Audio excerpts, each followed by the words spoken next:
আসসালামু আলাইকুম। আমন্ত্রণ বাংলা ভিশন সংবাদে। আপনাদের সাথে আছি আমি সাবরিনা আলম। শুরুতেই বিআরবি কেবলস সংবাদ শিরোনাম।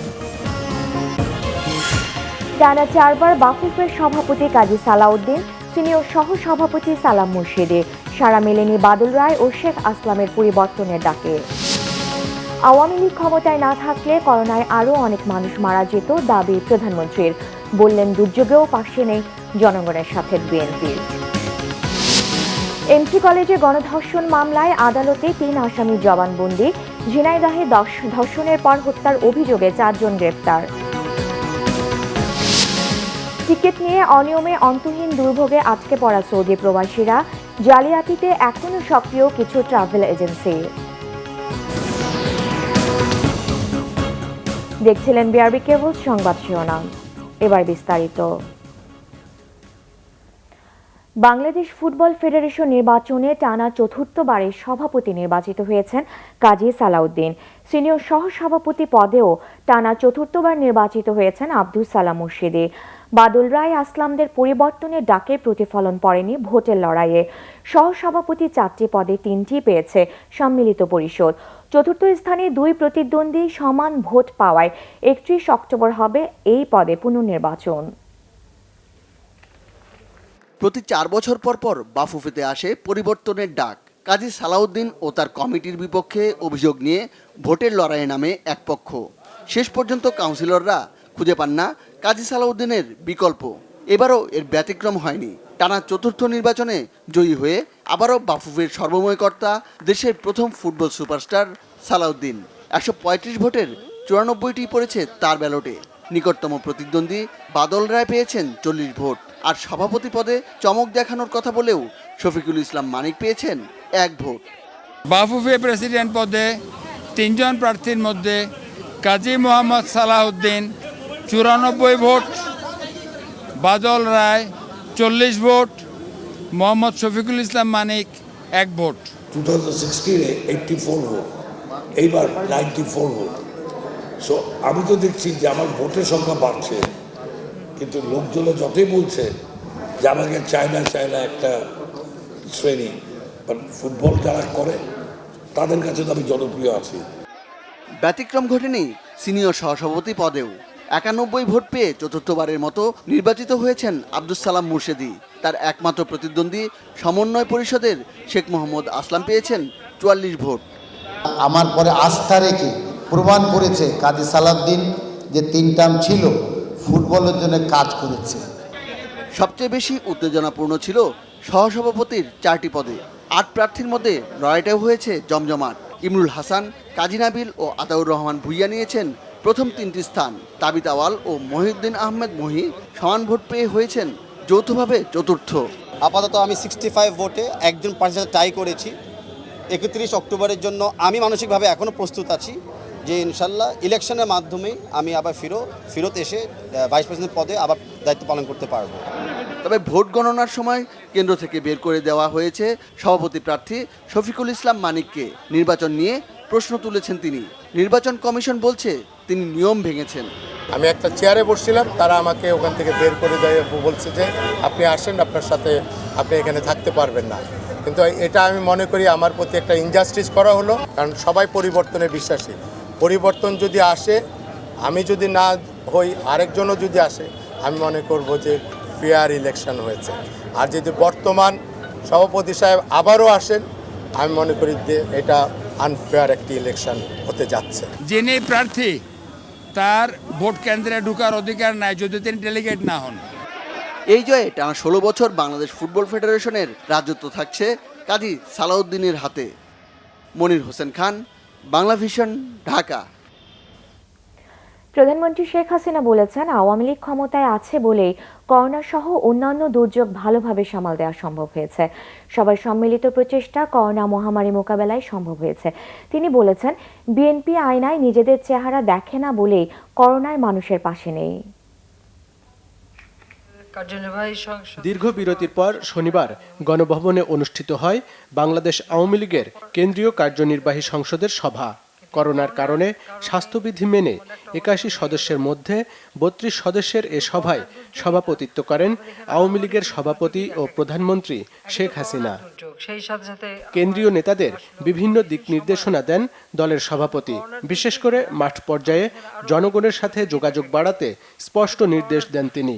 বলেন, আওয়ামী লীগ সবসময় মানুষের পাশে থেকেছে, করোনা সহ সাম্প্রতিক দুর্যোগেও পাশে ছিল। শুধু করোনার দুর্যোগই না, আমাদের এখানে আরও অনেকগুলি দুর্যোগই দেখা গেছে। একে তো করোনার দুর্যোগ, সেই সাথে সাথে আবার আসলো ঘূর্ণিঝড়, তারপরে আসলো বন্যা।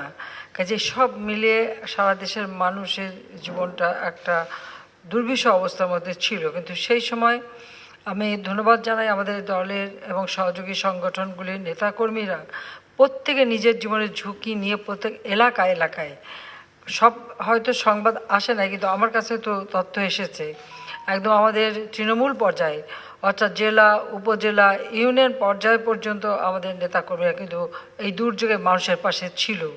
বিএনপির সমালোচনা করে প্রধানমন্ত্রী বলেন, দুর্যোগের সময়ও দলটির নেতারা শুধু কথার পর কথা বলে যাচ্ছেন। করোনা সংকটের সময় জনগণের পাশে নেই তাদের নেতাকর্মীরা, অথচ আওয়ামী লীগ নেতারা জীবন পর্যন্ত দিয়েছেন। আমার মনে হয় একমাত্র আওয়ামী লীগ সরকার ক্ষমতায় ছিল বলেই মানুষ এই সহযোগিতাটা পেয়েছে। এখানে যদি অন্য কেউ থাকতো তো কত যে মানুষ মারা যেত, কত যে দুরবস্থা মানুষের হতো, তা মানে ভাষায় বলা যায় না। যদিও আমরা কথা শুনি, ভাষণ শুনি, অনেকেরই অনেক কথা বলে, আবার আমরা যেগুলি করে ফেলি বা যেগুলি নির্দেশনা দেই বা যেসব পদক্ষেপ নিই, পরবর্তীতে দেখে অনেকে আবার তার উপর উপদেশও দিচ্ছেন।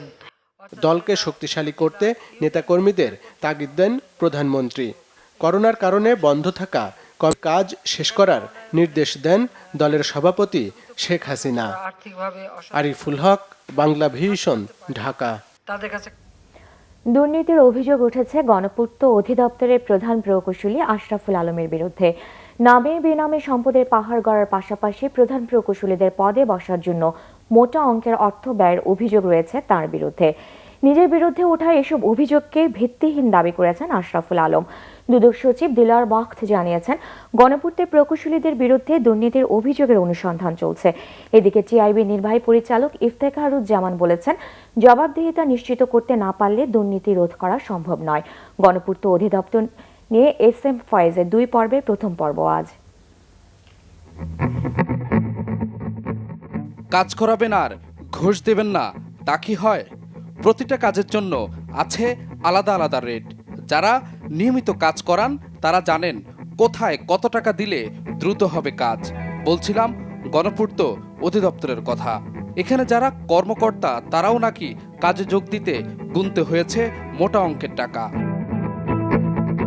দুর্নীতি দমন কমিশন গণপূর্তের প্রধান প্রকৌশলী আশরাফুল আলম ও তার স্ত্রী সাবিনা আলমের অবৈধ সম্পদের অনুসন্ধান করছে বলে বিভিন্ন গণমাধ্যমে খবর বেরিয়েছে।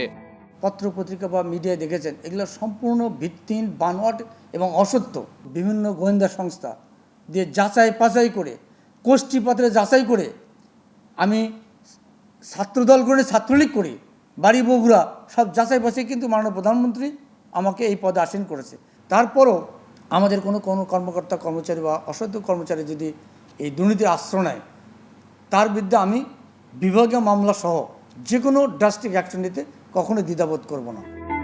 অনুসন্ধানে জানা গেছে, রাজুকের 3য় পর্বে 5 কাঠার প্লট, ইস্টার্ন হাউজিংয়ে 7.5 কাঠার প্লট, রাজধানীর গুলশান 2 নম্বরে একটি বিলাসবহুল ফ্ল্যাট, ধানমন্ডি 15 ও ধানমন্ডি 5 নম্বরে 3টি ফ্ল্যাট, বসুন্ধরা শপিং কমপ্লেক্সে 2টি দোকান, ব্যাংকে 3 কোটি টাকার এফডিআর, বগুড়া সদরে 1 একর জমি এবং 3 তলা ও 5 তলা 2টি বাড়ি। তবে দুর্নীতির অভিযোগ অস্বীকার করে আশরাফুল আলম বলেছেন, তার বিরুদ্ধে ষড়যন্ত্র করছে একটি চক্র। পিডব্লিউডিতে একটা টেন্ডার সিন্ডিকেট ছিল, একটা বদলি বাণিজ্য নামে একটা বাণিজ্য হতো। এই যে 15-20% টাকা যে বেশিতে তার কাজ নিত, তার ঠিকাদার বা সিন্ডিকেট বা বিভিন্ন মহল এর হয়তো মাসওয়ারা ভাগ বাটার পাইতো। সেইটা আমি আসার পরে এই একদম চিরতরে বন্ধ হয়ে গেছে, 8 মাসে 0।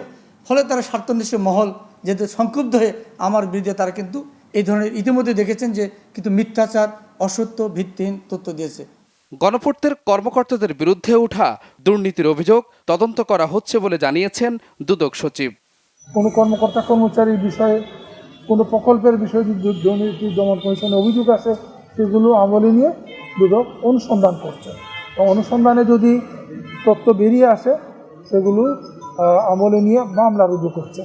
সবকিছুর ঊর্ধ্বে থেকে দুর্নীতিবাজদের আইনের আওতায় আনার দাবি জানিয়েছেন টিআইবির নির্বাহী পরিচালক ইফতেখারুজ্জামান। প্রধান প্রকৌশলীর বিরুদ্ধে যে দুর্নীতির অভিযোগ দুদক তদন্ত করেছে, কেন তাকে জবাবদিহিতার আওতায় আনা হবে না সেটি কিন্তু বোধগম্য নয় মানুষের কাছে, এটি দুদকের কাছে বোধগম্য হতে পারে। কাজেই দুদকেরই ব্যাখ্যা করা উচিত কেন সেটা হচ্ছে না। এটা না হলে দুটি জিনিস হবে, এক হচ্ছে দুদকের উপরে মানুষের আস্থার সংকট আরও ঘনীভূত হবে, যেটা আমরা চাই না। যারা দুর্নীতি করেছেন তাদেরকে তো সুরক্ষা দেওয়া হচ্ছে প্রধান প্রকৌশলী সহ ক্ষেত্রে, এবং যারা দুর্নীতির জন্য সুযোগ সন্ধানী তারা আরও উৎসাহিত হবেন। দুর্নীতিবাজরা যতই ক্ষমতাবান হোক না কেন তাদের আইনের মুখোমুখি করার দাবি ভুক্তভোগীদের। S M Foyez, Bangla Vision, Dhaka. Sylhet M C college ছাত্রাবাসে গৃহবধূকে গণধর্ষণের দায় স্বীকার করেছে আরও 3 আসামি। আদালতে জবানবন্দি দিয়েছে তারা। ডিএনএ নমুনা সংগ্রহ করা হয়েছে 2 আসামির। শনিবার আসামি রাজন সিএমএম 1 এর অতিরিক্ত chief metropolitan magistrate Mohammad Ziadul ইসলামের আদালতে এবং বাকি 2 আসামি রনি ও আইনুদ্দিন সিএমএম কোর্ট 2 ও 3 এর বিচারক সাইফুর রহমান এবং শারমিন খানম নীলার আদালতে 164 ধারায় স্বীকারোক্তিমূলক জবানবন্দি দেয়। 5 দিনের রিমান্ড শেষে শনিবার দুপুরে তাদেরকে আদালতে তোলে পুলিশ। এর আগে শনিবার সকাল 11:30টায় Sylhet M A G Osmani medical college হাসপাতালে নেওয়া হয় আরও 2 আসামি তারিকুল ইসলাম ও মাসুমকে। তারা দুজন 5 দিনের রিমান্ডে রয়েছে। 26 সেপ্টেম্বর স্বামীর সাথে বেড়াতে গিয়ে এমসি কলেজ ছাত্রাবাসে গণধর্ষণের শিকার হন এক গৃহবধূ। এদিকে ঝিনাইদহের শৈলকুপায় ইসলামী বিশ্ববিদ্যালয়ের প্রাক্তন এক ছাত্রীকে ধর্ষণের পর হত্যার অভিযোগে 4 জনকে গ্রেফতার করেছে পুলিশ। শুক্রবার নাবিদ হোসেন, নজরুল, তন্ময় ও আমিরুলকে গ্রেফতার করা হয়। স্বজনদের অভিযোগ, বড় বোনের সাবেক স্বামী ও তার সহযোগীদের পাশবিক নির্যাতনের শিকার হয়েছে তিন্নি। এ ঘটনায় শুক্রবার রাতে বড় বোনের সাবেক স্বামী জামিরুলকে প্রধান আসামি করে 2টি মামলা করেন তিন্নির মা। বৃহস্পতিবার রাতে তাদের বাড়িতে হামলা চালায় বড় বোনের সাবেক স্বামী জামিরুল সহ কয়েকজন। পরে ওই বাড়ি থেকে তিন্নির লাশ উদ্ধার করা হয়। তাকে ধর্ষণের পর হত্যার অভিযোগ করে পরিবার। মোংলায় 7 বছরের এক শিশুকে ধর্ষণের অভিযোগে একজনকে আটক করেছে পুলিশ। শিশুটির অবস্থা শঙ্কাজনক। পুলিশ ও শিশুর স্বজনরা জানায়, মা বাবা দুজনেই ফেলে চলে যাওয়া শিশুটি থাকত মোংলার নারকেলতলা আবাসন প্রকল্পে মামা মিলন শেখের কাছে। শনিবার বিকালে চকলেট দেওয়ার প্রলোভন দেখিয়ে মিলন শেখের প্রতিবেশী আব্দুল মান্নান তাকে ঘরে ডেকে নিয়ে ধর্ষণ করে। শিশুটিকে আপাতত স্থানীয় স্বাস্থ্য কমপ্লেক্সে রাখা হয়েছে। শিক্ষার্থীদের অধিকার আদায়ের নানা দাবি দাওয়া থেকে বিচ্ছিন্নতায় ছাত্রলীগের নেতাকর্মীদের বিপথগামিতার প্রধান কারণ বলে মনে করছেন খোদ সংগঠনের সাবেক নেতারা। সাধারণ মানুষের সাথে বিচ্ছিন্নতা, যুগোপযোগী কর্মসূচি না থাকাকেও দায়ী করছেন তারা। তবে ছাত্রলীগের শীর্ষ নেতৃত্ব নীতি আদর্শ চর্চায় ঘাটতি দেখছেন না, দায়ী করছেন নৈতিক অবক্ষয়কেই। গত 25 সেপ্টেম্বর সিলেটের এমসি কলেজে স্বামীকে আটকে রেখে স্ত্রীকে ছাত্রাবাসে নিয়ে ধর্ষণের ঘটনা ঘটে। ঘটনায় ছাত্রলীগের কর্মীদের জড়িত থাকার অভিযোগ ওঠে। এই ঘটনার রেশ কাটতে না কাটতেই রাজধানীর মিরপুরে গৃহকর্মীকে ধর্ষণের মামলায় বুধবার রাতে গ্রেপ্তার করা হয় ঢাকা মহানগর উত্তর ছাত্রলীগের সহসভাপতি সবুজ আল সাবাহকে। আসামিকে এরই মধ্যে 5 দিনের রিমান্ডে নিয়েছে পুলিশ। রংপুর জেলা ছাত্রলীগের সভাপতির বিরুদ্ধে এমনই অভিযোগ ভুক্তভোগীর। যখনই আমি তার কাছে বলেছি বিয়ের স্বীকৃতির কথা, তখনই সে বলেছে যে আমার ছাত্রলীগের সভাপতির পদ তো 1 বছর থাকে, সে জায়গায় আমি অলরেডি 6 বছর অতিক্রম করেছি। আর এমত অবস্থায় এভাবে যদি আমি তোমাকে স্বীকৃতি দেই, লোকজন জানাজানি হয়ে গেলে, যতক্ষণ আমি যুবলীগে যাইনি ততক্ষণ পর্যন্ত আমি কোনো প্রকার তোমাকে স্বীকৃতি দিতে পারবো না। সে কলেজ লাইফেও আগেও একটা বিয়ে করেছে, আবার সে এখন নতুন করে আবার মেয়ে দেখেছে, আবার নাকি বিয়েও করেছে শুনলাম। দ্যাট মিনস আমার পরেও সে আরেকটা বিয়ে করেছে। এটা যদি নাটকীয়তাই হয়ে থাকে, যদি সত্যিই সে কাবিননামা দেখাতে না পারে, তাহলে তো আসলেই এটা ধর্ষণ বলা ছাড়া আমার কোনো উপায় নেই। ধর্ষণ মামলা হয়েছে সেপ্টেম্বরের শুরুতেই, যদিও এখন পর্যন্ত সাংগঠনিক বা প্রশাসনিক কোনো ব্যবস্থা নেওয়া হয়নি। এই পরিস্থিতির মধ্যেও সংগঠনের শীর্ষ নেতৃত্ব আগের মতোই কৌশলী ব্যাখ্যা দিয়ে যাচ্ছেন। সবসময় কিন্তু একটি কথা বলি যে আমাদের এই ছাত্রলীগের কোনো অন্যায়কারীকে আমরা কখনোই প্রশ্রয় দিই না। আমরা সবসময় চেষ্টা করি যে নেতাকর্মীরা যেন এদেশের প্রতি দেশপ্রেম জাগ্রত হয়ে যেন তারা ভালো কাজ করে, এই বিষয়ে আমরা সবসময় তাদেরকে নির্দেশনা দিই বা অনুরোধ জানাই বা মনিটরিং করি। এটা আমাদের চলমান প্রক্রিয়া। ছাত্রলীগের নেতাকর্মীদের চরম নৈতিক অবক্ষয় বা অধঃপতনের জন্য খোদ ছাত্রলীগের সাবেক নেতারা দায়ী করছেন সংগঠনের যুগোপযোগী কর্মসূচি সহ সাংগঠনিক তৎপরতা তথা চর্চার অভাবকে। কো কারিকুলাম কর্মকাণ্ডের মাধ্যমে তাদেরকে সক্রিয় রাখা বা আমাদের যাতে নৈতিক অবক্ষয় না ঘটে সেই নৈতিক শিক্ষার জায়গাটা মানুষকে আরও শানিত করার ব্যাপারেও বিভিন্ন কর্মকাণ্ড আমি মনে করি প্রত্যেকটা সংগঠনেরই থাকা উচিত। এই যে অপকর্ম যে হচ্ছে, এই যে সাধারণ মানুষের থেকে বিপক্ষে দূরে চলে যাচ্ছে, ব্যক্তিকেন্দ্রিক আত্মকেন্দ্রিক চিন্তা হচ্ছে। আগে ছাত্র নেতাদের চিন্তা ছিল মানুষের জন্য, দেশের জন্য। এখন ব্যক্তি স্বার্থের জন্য ব্যক্তি লাভবান হবে সেদিকে ধাবিত হচ্ছে। এটা কিন্তু আপনি যদি রাজনীতির অঙ্গনের লোকের সাথে তারা যদি আমরা মানুষের জন্য চিন্তা করা ভুলে যাই অথবা না করি, তাহলে এই চিন্তাটা কে করবে? ছাত্রদের বিভিন্ন দাবি দেওয়ার আন্দোলনে সম্পৃক্ততার পাশাপাশি মানুষের অধিকার আদায়ের দাবিতে সামিল হওয়ার কর্মসূচি ছাড়া ছাত্রলীগের নেতাকর্মীদের বিপদগামী ঠেকানো দুরূহ বলেও মত দেন তারা। কর্মসূচি দিয়ে রকুনুজ্জামান, বাংলা ভিশন, ঢাকা। সাধারণ মানুষের আটকে পড়া সৌদি প্রবাসীদের যাদের ভিসার মেয়াদ 2-1 দিন আছে, আজ থেকে তাদের টোকেন ছাড়াই বিমানের টিকিট দেওয়া হবে বলে জানিয়েছে বিমান কর্তৃপক্ষ। এদিকে বিমানের টিকিট বিতরণের অনিয়মের অভিযোগ করেছেন আটকে পড়া সৌদি প্রবাসীরা। 10 থেকে 15 দিন পর যাদের ভিসার মেয়াদ শেষ হচ্ছে তাদের টিকিট না দিয়ে দেওয়া হচ্ছে 2 মাসেরও বেশি মেয়াদের প্রবাসীদের। ট্রাভেল এজেন্সি রিটার্ন টিকিটের টাকা তুলে নেয় টিকিট পাচ্ছে না কেউ কেউ। সৌদি আরব যেতে বিমানের টিকিট পাওয়া এখন প্রবাসীদের কাছে সোনার হরিণের মতোই। টিকিট পেতে ভোররাত 4টা থেকে মতিঝিলে বিমান অফিসের সামনে লাইন ধরে অপেক্ষা করছেন তারা। ভিসার মেয়াদ কার বেশি কার কম সেটা না দেখেই টিকিট দেওয়া হচ্ছে বলে অভিযোগ প্রবাসীদের। এতে আর মাত্র কদিন যাদের ভিসার মেয়াদ আছে তাদের অনেকেই বঞ্চিত হচ্ছেন টিকিট পেতে। বহুত কষ্টে ঢুকছি, ঢুকার পরে উনি আমার 17 দিন মেয়াদ আসছে, আল্লাহ পড়ছে কিনা না পড়ছে জানি না, আমারে 10 দিন পরে আসতে বলছে। তো যারা 2 মাসের ছুটির মেয়াদ আছে 11 টোকেন পাইছে, আমি টোকেন পাইলাম না কেন? আমার ভিসার মেয়াদ শেষ হবে আপনার 21শে নভেম্বর। আমি টোকেন নিয়ে ঢুকছি, আমার টিকিট দিছে 15 তারিখের এই মাসের ডেট শেষ। আমার বললো ওই জায়গা তুমি দাঁড়াও, তোমার দেওয়া হইব। ওই জায়গাতে পাঠাইলো এই সাইডে তে পুলিশ পাঠায় ওই সাইডে, ওই সাইডে তে পুলিশ পাঠায় এই সাইডে। এইভাবে আমি 7 বার আপ ডাউন করছি। ভুক্তভোগী প্রবাসীদের সাথে কিছু ট্রাভেল এজেন্সির প্রতারণার অভিযোগও রয়েছে। আসার সময় টিকিট কাটছে আপ ডাউন, এখন আমি 1 ডাউন পয়সা তো আমার ক্যান্সেল হয়ে গেছে, আমি বাইরে আসছি। এখন বাকি 1 ডাউন পয়সা আমার তো জমা রয়েছে, এখন ওই পয়সাটা আমার উঠে ফেলেছে মালিকে, তারপর বলছি। এদিকে টিকিটের আশায় সৌদি প্রবাসীরা ভিড় করছেন রাজধানীর সৌদি এয়ারলাইন্স অফিসের সামনে। তবে আগেই যারা টোকেন পেয়েছেন তারা পাচ্ছেন টিকিটও। আমি টোকেন দিতে আইছি, আসার পরে আমি টিকিটটা আমি পাইছি, আলহামদুলিল্লাহ। আমার ভিসার মেয়াদ আছে 12 তারিখ পর্যন্ত, ঠিক আছে। ওনারা বলতেছে কালকে 4 তারিখে টোকেন দেবে। 4 তারিখে যদি টোকেন দেয় তাহলে টোকেনের সিরিয়াল আসতে আসতে তো আমার ভিসার মেয়াদ শেষ হয়ে যাবে। অনেকেরই ভিসা এবং আকাবার মেয়াদ এরই মধ্যে শেষ হয়েছে। তাদেরকে সৌদি নিয়োগদাতার সাথে যোগাযোগ করে মেয়াদ বাড়ানোর পরামর্শ সংশ্লিষ্টদের। ইমরুল কায়েস, বাংলা ভিশন, ঢাকা। আওয়ামী লীগ সাধারণ সম্পাদক ওবায়দুল কাদের বলেছেন, কোনো অবস্থাতেই বিতর্কিতদের দলে আশ্রয় প্রশ্রয় দেওয়া চলবে না। দুর্দিনের ত্যাগী পরীক্ষিত নেতাকর্মীদের সাংগঠনিক কমিটিতে রাখতে দলীয় সভাপতির নির্দেশের কথা জানান তিনি। গতকাল সরকারি বাসভবনে ব্রিফিংয়ে ওবায়দুল কাদের আরও বলেন, সভাপতি সাধারণ সম্পাদক হলেই নিজেদের লোক নিয়ে কমিটি গঠন করার সুযোগ নেই। কাউন্সিলের যোগ্য প্রার্থীদের মূল্যায়ন করতে হবে। তৃণমূলের সকল কমিটি সম্মেলনের মাধ্যমে গঠনের তাগিদ দিয়ে আওয়ামী লীগ সাধারণ সম্পাদক বলেন, তা না হলে লবিং কিংবা তদবিরের লোক নেতা হয়ে যায়। বিএনপি নেতারা বলেছেন, যেভাবে নারীদের ধর্ষণ করা হচ্ছে, দুর্নীতি লুটপাট চলছে, তাতে সরকারের লজ্জা পাওয়া উচিত। বিএনপিকে পরামর্শ না দিয়ে সড়ক পরিবহন ও সেতুমন্ত্রী ওবায়দুল কাদেরকে নিজ দল ও সরকারের দিকে তাকানোর আহ্বান জানান তারা। নাটক প্রচারের নামে সাবেক রাষ্ট্রপতি জিয়াউর রহমান ও তার পরিবারের বিরুদ্ধে কুৎসা রচনার প্রতিবাদে গতকাল নয়াপল্টনের কেন্দ্রীয় কার্যালয়ের সামনে মানববন্ধন করে জাতীয়তাবাদী যুবদল। এতে বিএনপি নেতারা অভিযোগ করেন, শেখ মুজিব হত্যাকাণ্ডের ইনডেমনিটি দিয়েছিল আওয়ামী লীগ নেতা খন্দকার মুশতাকের সরকার। সেখানে জিয়াউর রহমানকে জড়িয়ে মিথ্যাচার করা হচ্ছে।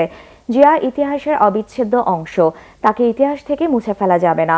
সরকারি দলের নেতারা যেভাবে ধর্ষণ, দুর্নীতি মহোৎসবে মেতে উঠেছে, তা থেকে জনদৃষ্টি অন্যত্র ফেরাতেই নানা কৌশল করছে সরকার। বিএনপি দুর্দিন চলছে।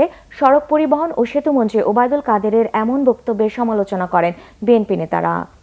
বাংলাদেশ ফুটবল ফেডারেশনের এই নির্বাচনকে কাউন্সিলরা নতুন যুগের সূচনা হিসেবে দেখছেন। কাজী সালাউদ্দিন সালাম মুর্শিদের সম্মিলিত প্যানেলের এই জয় তৃণমূল পর্যায়ে এবং জেলাগুলোতে ফুটবলের নবজাগরণ সৃষ্টি করবে, এটাই প্রত্যাশা তাদের।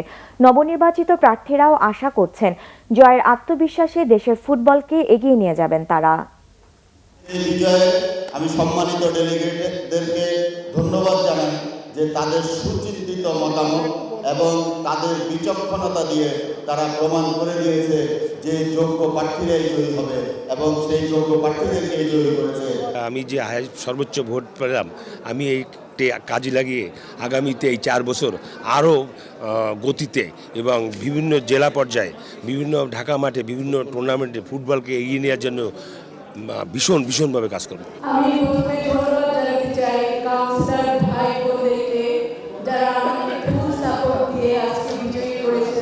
এই নির্বাচনের পরে আমি আশা করব, আমার প্রত্যাশা থাকবে যেন আমাদের যে স্মরণীয় দিন ছিল বা গোল্ডেন এরা, ওই গোল্ডেন এরার দিকে ফিরিয়ে যাওয়ার জন্য আমাদের কার্যক্রম করতে হবে এবং তার জন্য সবাইকে একসাথে মিলে কাজ করতে হবে। মনের মিল থাকলে মতের অমিল হলে সমস্যা হয় না। আমাদের মনের মিলটা অত্যন্ত জরুরি। যে কোনো সময়ের চেয়ে এবারকার পরিবেশ খুবই গোছানো এবং সুন্দর পরিবেশে হয়েছে, খুব আন্তরিক পরিবেশে হয়েছে। প্রত্যাশা হলো যে ফুটবল খেলাটা একেবারে তৃণমূল পর্যায়ে এটা প্রসার ঘটুক এবং ফুটবলের পর্যায়ক্রমে এটার উন্নতি হোক, যাতে আমরা বিশ্ব র্যাঙ্কিংয়ে আমরা আরও উপরের দিকে উঠে আসতে পারি আর কি। বাবা তো ফুটবলের জন্য অনেক কিছু করে গেছে, আশা করি সামনে আরও করবে। তো আমরা ফুটবলের সাথে থাকবো, আমার বাবা যেরকম থাকবে আমিও থাকবো ফুটবলের সাথে। সংবাদ শেষ করব বিআরবি কেবল শিরোনামগুলো আরেকবার জানিয়ে। টানা 4 বার বাফুফের সভাপতি কাজী সালাউদ্দিন, সিনিয়র সহ সভাপতি সালাম মুর্শিদের সারা মেলেনি বাদল রায় ও শেখ আসলামের পরিবর্তনের ডাকে। আওয়ামী লীগ ক্ষমতায় না থাকলে করোনায় আরও অনেক মানুষ মারা যেত, দাবি প্রধানমন্ত্রীর। বললেন দুর্যোগেও জনগণের পাশে নেই বিএনপি। এমসি কলেজে গণধর্ষণ মামলায় আদালতে 3 আসামির জবানবন্দি। ঝিনাইদহে ধর্ষণের পর হত্যার অভিযোগে 4 জন গ্রেফতার। টিকিট নিয়ে অনিয়মে অন্তহীন দুর্ভোগে আটকে পড়া সৌদি প্রবাসীরা। জালিয়াতিতে এখনও সক্রিয় কিছু ট্রাভেল এজেন্সি। এই ছিল এখনকার মতো। পরের সংবাদ সকাল 10টায়, এর আগে 9টায় রয়েছে নিউজ টপ 10। দেখার আমন্ত্রণ রইল। এছাড়া বাংলা ভিশন সংবাদ ও সংবাদ সংশ্লিষ্ট অনুষ্ঠান দেখতে লগ ইন করুন facebook.com/বাংলাভিশনে এবং সাবস্ক্রাইব করুন youtube.com/বাংলাভিশন নিউজ।